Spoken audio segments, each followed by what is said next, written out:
Good morning, everyone. Today we're going to first look at the graphs that you already drawn. I've already looked at your graphs, and I think most of you kind of understand what you need to do. And also remember that in the past, we said that whether it is a apparent depth, sorry, real depth against apparent depth, big H over small h, or whether it is sine I over sine R, you can use the gradient to count the the refractive index. Okay, and remember the number of the refractive index shows you the ability of that medium to bend the light. So the bigger the number of the refractive index, the more the light will bend when it goes into when it goes from air into this one. Okay, and one of the materials on Earth, at least on Earth, that has a very big refractive index is a diamond. Okay, the ability to bend light inside diamond, diamond is about 2.42, is very big. Okay, that's why diamonds can bend a lot more, and because it can bend a lot more, that's why we see all this bling bling bling, and we will see more of this in the next subtopic. Okay, so I think most of you have gotten the gradient, okay, which is pretty good, and quite a lot of you got about 1.3 something lah. I think it shouldn't be too far, but I see that there are some people who got 1.2, and I'm kind of wondering how you got a 1.2. Okay, just be a bit careful lah. But yes, generally 1.33 is the refractive index for water. Okay, water, it has a very small refractive index lah. Okay, can bend light lah, but not so much. Okay, so which reminds me, if you look at this 1.33, I'm not sure whether Ari remembers this. So in the previous graph that I asked you to draw, you got the gradient as 1.33. Right? I suspect that it is because in the experiment that I asked you to do, you forgot to change the material to glass, and you were using water instead. Okay, which is why I think that your gradient is 1.33 lah. Okay, the first experiment. Okay, yeah, Ari is here, so maybe that's why your gradient was 1.33, because the refractive index for glass is about 1.52, 1.54, about that value. But you're one of the very few people, Ari, that got 1.33. So I suspect that maybe because in the interactive, in the simulation, you forgot to change the material to glass. Okay, but it's totally fine. I think what is more important is that you know that when you draw this graph, the gradient has a meaning. Okay, and the gradient is used to count the refractive index. Okay, so let's recap on the 4 ways to count refractive index. Okay, so the first way is this. Okay, sine I over sine R. And just to remind you that the angle of I, if let's say the light is coming here and it's going to bend in here, the angle of I and the angle of R must touch the center line, which is the normal. Okay, it is not the angle that is touching the boundary, bukan. Okay, this is the boundary, not that angle. Okay, we want the angle between the ray and the normal line. Okay, so as a general rule, okay, if light is traveling from less dense to a more dense, less optically dense to more optically dense, let's say from air to glass, right, then the refractive index is sine I over sine R. Okay, if it is traveling from denser to less dense, then it is sine R over sine I lah. Okay, because of this, the minimum value of n is 1. Okay, so when you calculate, and then you get the value of n is, let's say, 0.87, then you know this is wrong already, because it's not possible. Okay, the smallest value for n is 1. Okay, so if you calculate and you see this, it probably means that you terbalik the angle already.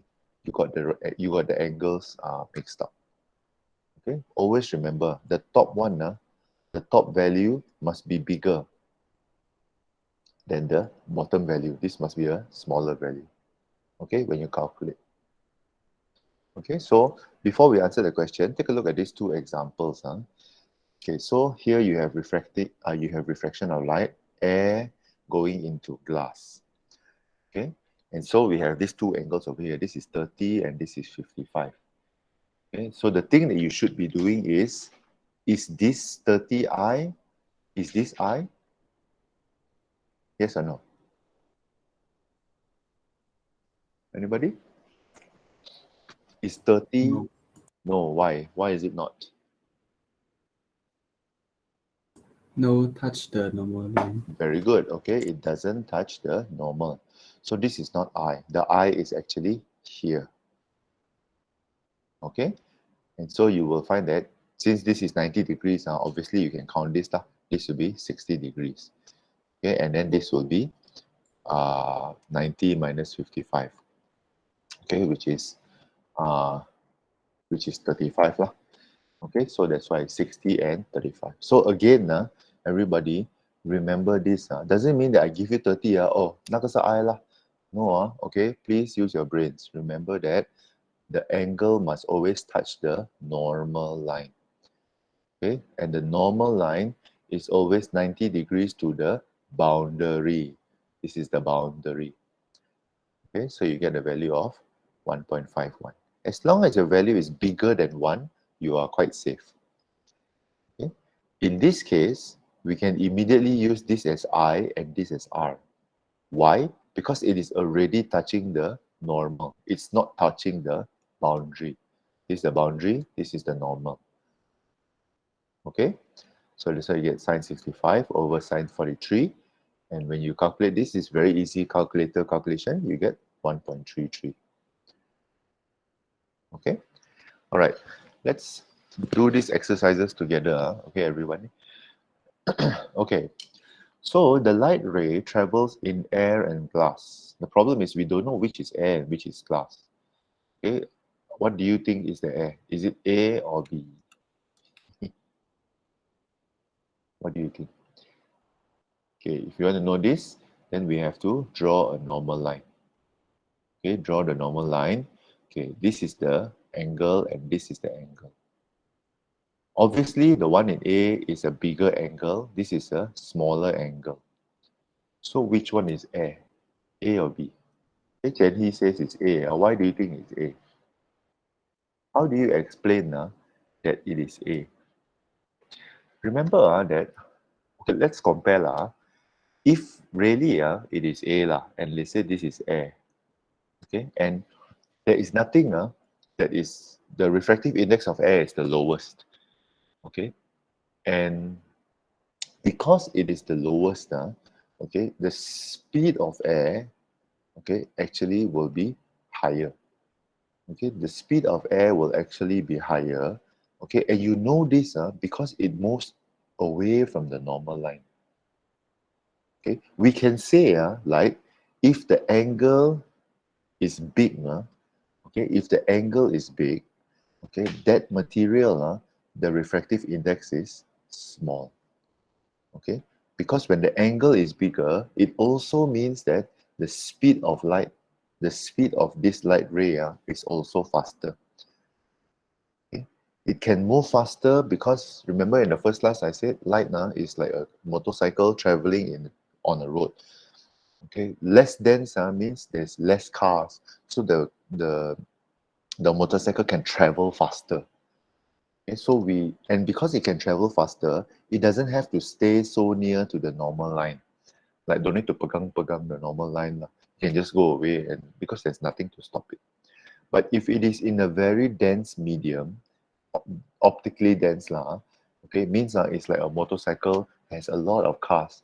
So it has to stay very near to the normal line so that it doesn't crash into the other cars. It has to move slower. So all this is connected. When you see a bigger angle, you need to know, okay, bigger angle usually means that it is less dense. Okay, less dense always means that it will move away from the normal line, and less dense also means that the speed of light over there is higher.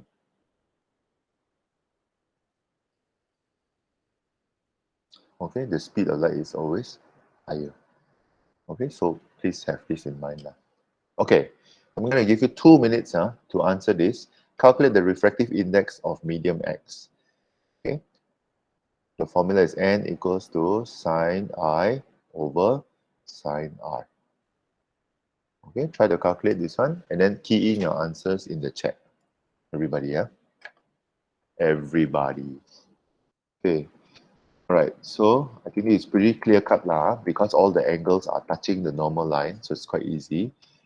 Oh, sorry, they don't even give me the answer over here. Okay, let me verify it for myself. Sine 25 divided by sine. Okay, 1.1. Actually, it's 1.100 though. How did you get 1.12, 1.125? Oh dear. Okay, let's go to the next question. Light ray travels from air to medium X. Okay. Let's have number 3. Okay, number 3. And okay, let's do number 3 first. Okay, the same thing. Number 3, once you have calculated, I just want to know what is the refractive index. Okay, I think these two, you can figure this out. Take note now, everybody. Take note of where the angles are placed. Okay, the incident angle is which one? The refractive angle is which one? And then you calculate the refractive index for me. Okay, so I think most of you have gotten it. The most important thing is that this is the incident angle, okay, but this is not the refracted angle, okay, because this is 60. So the refracted angle should be 30.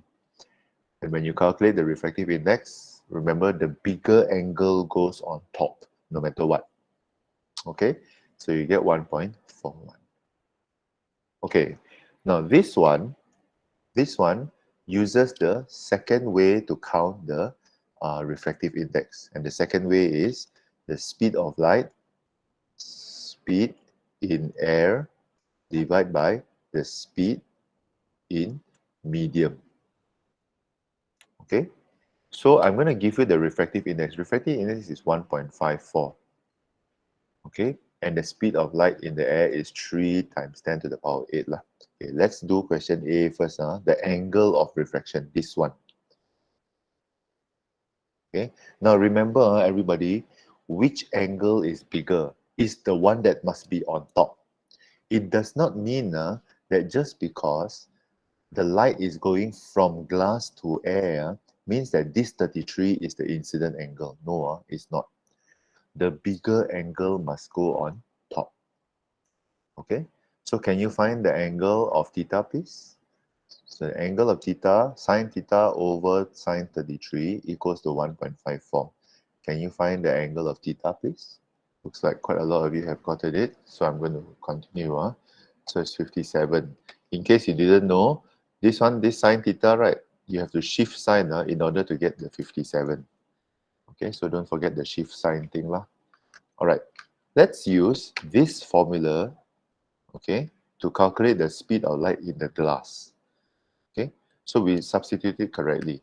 The speed of light in the air is 3 times 10 to the power of 8. Okay, over the speed of light in the glass, which is what we want to count lah, V over here. Okay, equals to the refractive index, 1.54. So this is the second way to count refractive index. Okay, can you calculate the value of V, please? Okay, so I see that most of you have gotten the answer, so I'm just going to leave it there lah. Okay, it's about 1.95.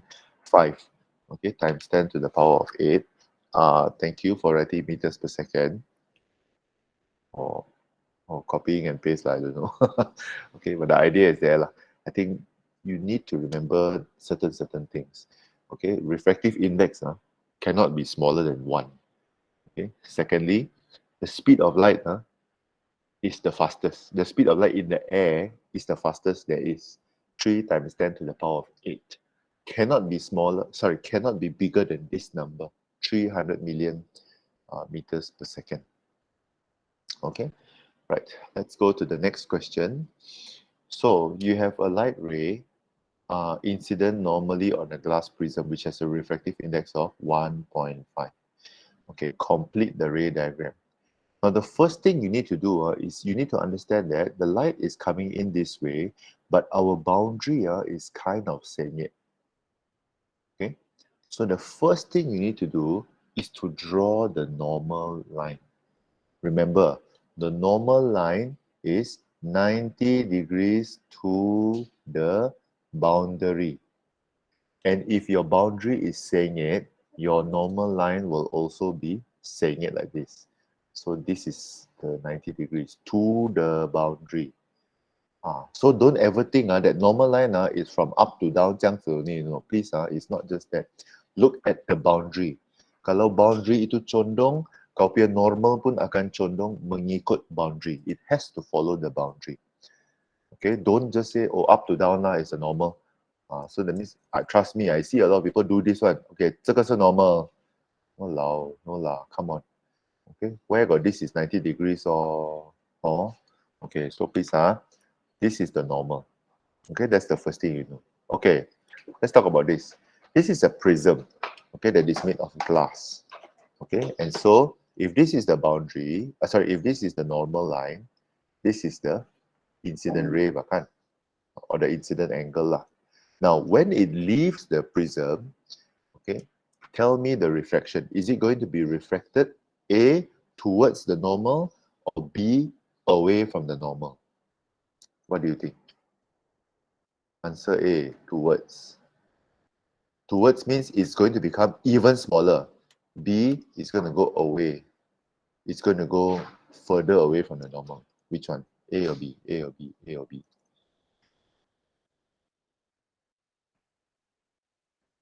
Okay, it's going to go B, away from the normal.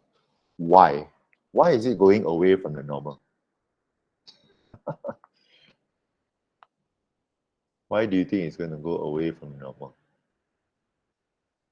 Anybody? Okay, very good. Air is less dense, so terrible. I'm trying to push you to get the answer out. Fully answer this. It will travel away from the normal because air is less dense. So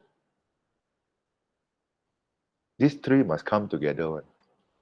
No, of course the angle is bigger already. Okay, the angle is bigger. It refracts away from normal, means the angle is bigger lah. Okay, because the air is less dense. So what happens to air when it goes, what happens to the light when it goes into a material which is less dense? Are you sure, Chen He, that in light, speed of light is lower? Yeah, speed of light is faster. Okay, so these three must come together one. Okay, the angle will become smaller. The angle will become bigger, or it will refract away from normal because air is less dense. And so light travels faster in air. Speed of light, Jenny, speed of light is higher, okay, in air. Okay, so you need to follow this logic lah. Okay, that's why it can go very far away from normal. No need to hold on to something already. Right? Just like last time, when you were younger, right? How do you learn to walk? You hold on to something, right? Or you have this, like kind of this tongkat thing, what you sit, you hold on to something, right? And because of that, you cannot go very fast. But when you grow up already, you let go of your parents' hand, you can run much faster. Yeah, okay, you can run much faster because you got nothing to hold on to, and there's no blocking lah. Okay, so this is what is going to happen. It's going to refract away from the normal. Now, next one is find the incident angle and the refractive angle. Okay, so this is something that we need to understand. If this is 30 degrees, the incident ray over here, this angle is also 30 degrees. Okay.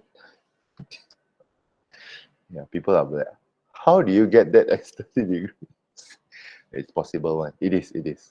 Okay, it's not a very difficult explanation. Okay, if this is 30 degrees, this is 90 degrees, right? Okay, if this is 90, how much is this? This is 60. If this is 60, this is 30 law. Okay, so if this is 30 degrees, okay, can you find the refractive angle for me? R. The index is 150. Okay, so 1.5, sorry. So 1.5 equals to sine what over sine what? Where does the 30 go? Up or down? This is very important. Where does the 30 go? Up or down? So some people are saying A, some people are saying B. Okay, so no worries. This is where we learn, everybody.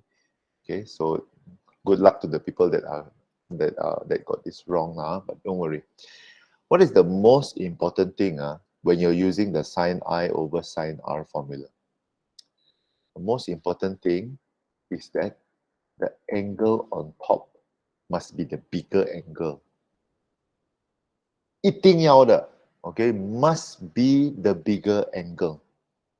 So I know that 30, okay, I know that 30 is the incident ray because it's going out of this one. I know. But when we count the refractive index, we need to make sure that the 30 is actually at the bottom because we already know that in this case, the R is bigger than the I. So the R must go on top. Okay?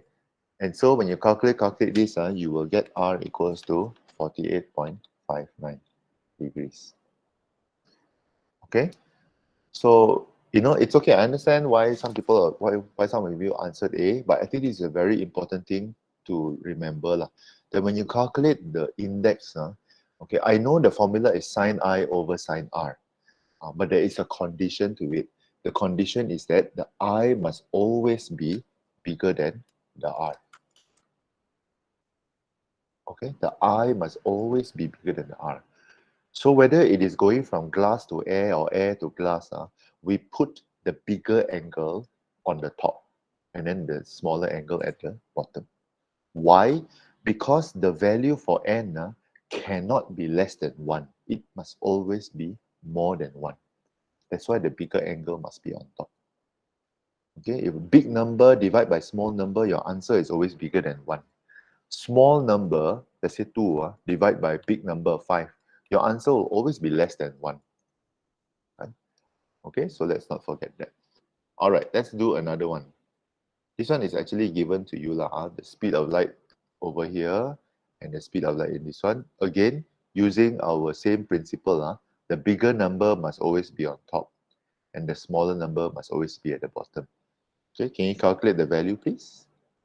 How much is the index, refractive index for water? Okay, this will be 1.33 lah. And it is a very standard number. The refractive index for water is 1.33. It is also the same value as the gradient that you got for the graph that you drew yesterday or on Wednesday. The real depth, apparent depth, is the refractive index of water, okay, which is pretty standard, 1.33. Okay, one last question. It's already given to you, sorry. Okay, but this is the fourth way to calculate the refractive index, which is the real depth over the apparent depth. And again, remember, the bigger number must be on top. Okay, so that's why this one is 12 and this one is 8. So it's 12 divided by 8 and you get about 1.5, which is the refractive index of glass. Okay? All right.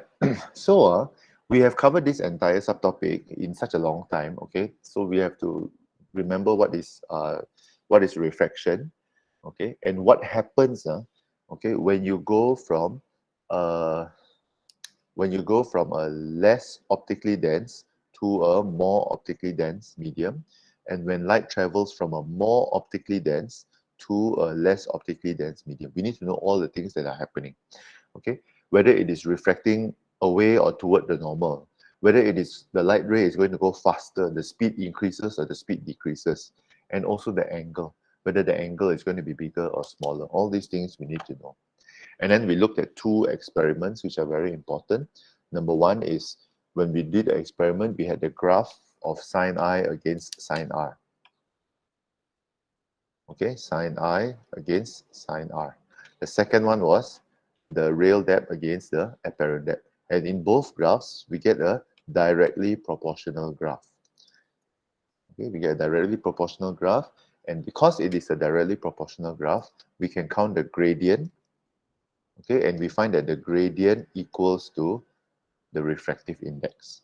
of that particular material, whether it is water or whether it is glass or things like that. Okay, so that's the end of this subtopic.